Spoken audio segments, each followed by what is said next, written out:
Makadi vadiwa vateereri pachipamwe ndinokugamuchirai zvekare mune chimwe chirongwa pano pachanel yaAnti Mamoyo. Zvisinei, regai ndikuverengerei confession yandauya nayo. Anti Mamoyo, please post for me chitupa changu ndinokumbirawo kuti munge muchichiviga. Anti Mamoyo, nyaya yangu yakamira yakadai. Ndiri murume ane makore 45 ekuberekwa. Confession yangu inorwadza tete. Anyway, inini baba vangu vainge vari munhu ainge aine mari dzavo vasati vafa. But Anti Mamoyo, baba vangu inini vainge vakaromba. Baba vangu vakazofa 10 years ago, but vasati vafa Anti Mamoyo vane mashoko avakasiya vandiudza. Uyezve pane zvimwe zvezvinhu zvandainge ndichiona baba vangu vachita. Baba vangu vainge vakaromba ende zvikwambo zvavo zvainge zviri zvikwambo zviya zvainge zvichida ropa ranga riri fresh, nekuda kwekuti baba vangu vanga vari munhu mukuru uyezve vainge vaine mapurazi akasiyana siyana. Saka baba vangu inini vaituma vanhu vachienda vachinokidnepa vanhu. Kana vakidnepa vanhu vobva vavauraya, then vobva vatora ropa revanhu vobva vapa zvikwambo zvavo, then vaibva vatora mitumbi yevanhu vaya vobva vanokandira ngwena murwizi dzobva dzadya. Baba vangu vasati vafa vakauraya vanhu vakawanda zvisingamboiti zvekuti kana naizvezvi I cannot count them. But then baba vangu pavakazofa vakazofa rufu rwairwadza because baba vakangotanga kurwara ndobva vatanga kutaura nyaya dzavo dzese. Vapedza ipapo vakabva vaita dzinokwana idzo kuita 2 to 3 years vachipenga, njere dzavo dzichitorwadza, ndokubva vazongowanikwa vakafa. Hakuna unoziva kuti vakaurawa nei, asi vakazongowanikwa vakafa. Wo takabva tatora baba vedu ndokubva tavaviga. Musi wekuti tinge tichinovaviga pakaitika mashura makuna mamwe ainge asingaiti. Chitunha chainge chigere mumba mainge muine bhokisi, vanhu vakagara zvavo panze because chainge chiri mukitchen muimba yeround. Takati takagara panze ipapo mukitchen mainge muine chitunha, tainge tichinzwa mavoices akawanda zvikuru kwazvo ainge achichema, but mumba mainge musina munhu. Taiti tikapinda mumba kuti tinoona kuti chii chinenge chichiitika, hatina kana chimwe chete chataikwanisa kuwana, kana chimwe chete chataikwanisa kuti tione. Wo dzakazoti dzasvika nguva dzekuti box ringe richienda kumakuva mangwana acho, Anti Mamoyo yakaita mitsutsuru. Kusumudza box rababa rainge richirema zvisingaiti, zvekuti rainge risingasumudziki zvamuchose. Akatambudzikwa Anti Mamoyo zvekuti musi uwoyo pakaitika inonzi batai chaiyo. Madzisawira zvekuti madzisawira vanoomberera kana kutukirira kuti munhu avigwe. Zvese izvozvo takazvitraya but hapana chakabuda, zvese zvakaramba Anti Mamoyo.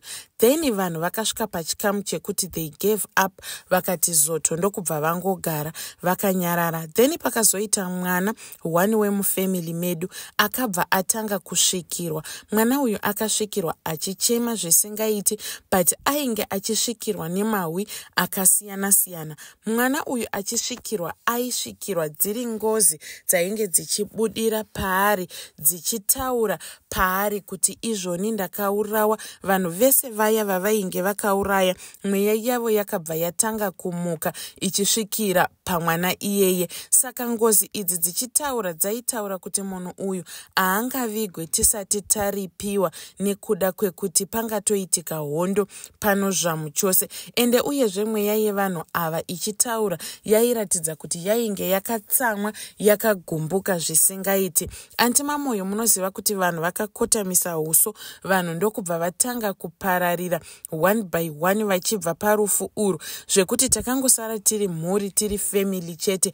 Vanhu vaenda nevamwewo vanhuwo vemudhuze vakashinga ndivo vakasara vakamira. Apa baba vangu inini vainge vagara vachitovengwa nevanhu, nekuda kwekuti vanhu vainge vachiziva mabasa avo, kuti baba vangu yainge iri mhondi yaiita mabasa ekuuraya vanhu vachipa ropa kuzvikwambo zvavo. Anti Mamoyo, vanhu vakafuzhuka panhamo ipapo zvekuti takasara tiri tega. Takaedza kukakaridzana naro kofini kuti tinge tichinokanda mugomba, but zvakaramba totally kutovhura coffin kucheka kuwanikwa kuti munhu arimo ari right avete zvakanaka hana kana kuzvimba hana kana kuita sei yakaita batai ipapo because mawi akasvika akataura ipapo ngozi dzacho dzaitokwana kusvika kana kuma 20 chaiko dzakasvika ipapo tisingaverengi dzisina kusvika. Antimamoyo takazoti tadaro ndipo pakazouya vamwe vanhu vakuru vemumhuri ndokubva vatanga kutaura nengozi dziya one by one vachitaurirana nadzo vachitaura kuti tichazoenda tonotsvaga kumusha kwenyu motiratidza kumusha kwenyu then tozokwanisa kuti tinge tichinoripa. Kubva ipapo ndipo parakatanga kutsukunyuka kofini ndokubva tatora mudhara ndokubva taenda naye kumakuva ndokubva tanomuradzika. Takati tichibva ikoko kunomuradzika Antimamoyo vanhu vachidzoka kumba. The night ratakavata ipapo takavata mumba mainge muchiimbwa mumba mainge muine coffin ravo marakarara riri the previous night mainge muchiimbwa muchiridzwa ngoma muchitambwa muchifarwa imomo but waiti kana ukapindamo hauna kana chimwe chete chawaiona but kana uri panze wainyatsokunzwa kuti mumba umo mune noise iri kuitika uyezve makaita kuti dhuma nenoise but ukapinda waiwana muri quiet muri zii zvekuti munoita like musina kana vanhu zvamuchose. Ndipo patakabva taona kuti this issue was very very serious. Nyamba zvainge zviri zvinhu zvamudhara zvainge zvichiimba. Takazoti tichimuka mangwana acho the following morning since mumba umu mainge manzwikwa muchiridzwa ngoma muchitambwa hakuna kana mumwe chete akada kunoraramo kana kunoisa hope dzake imomo. Mumwe nemumwe vanhu vakatoprefer vamwe kuti dzimba since dziri shoma beta zvedu tinge tichirara panze vamwewo ndo vakapararirawo vachibva vaenda. Takazoti the following morning tichimuka mangwana makuseni takamuka muimba iyi munova ndimo mainge makarara muine box. Takamuka muine zigate rainge riri pakati pemba.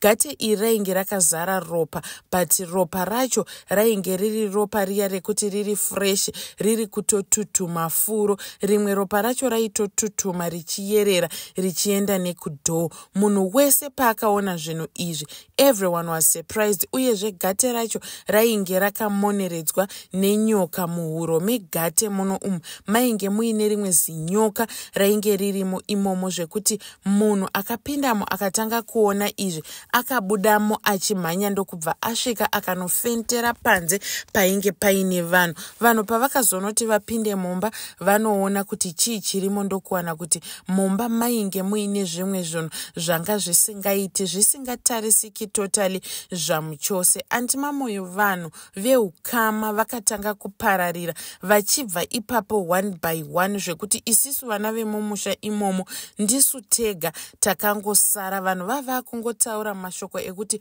baba venyu vainge vasingaonani nemunhu vainge vaine mishonga vakaromba vachitambudza vanhu uyezve nekuuraya vanhu. Isisu izvi hatizvigoni nekuda kwekuti hatizivi kuti zvinoitwa sei. Mongosarawo moona yekutamba pano pamba pabambo venyu moita plani yekuti mugadzirise zvinhu. Then inini ndipo pandakabva ndafunga kuti no zano nderipi beta tinge tichifamba timboona kuti tingawana rubatsiro here. Antimamoyo ndakabva ndatorana nemamwe madzikoma angu ndokupinda muroad ndokubva tatanga kufamba. Takatanga kufamba kuvanhu vakasiyana siyana taitoita zvekuenda kun'anga chaiko nekuda kwekuti takaona kuti kuvaprofita pamwe zvinogona kusashanda. Ndisu uyo takabva taenda kun'anga ndobva tasvika ikoko ndokuroverwa hakata ndokubva taudzwa kunzi izvoni chikwambo nyoka yatakaona iri pahari yaitutumira ropa riri kututuma muhari imomo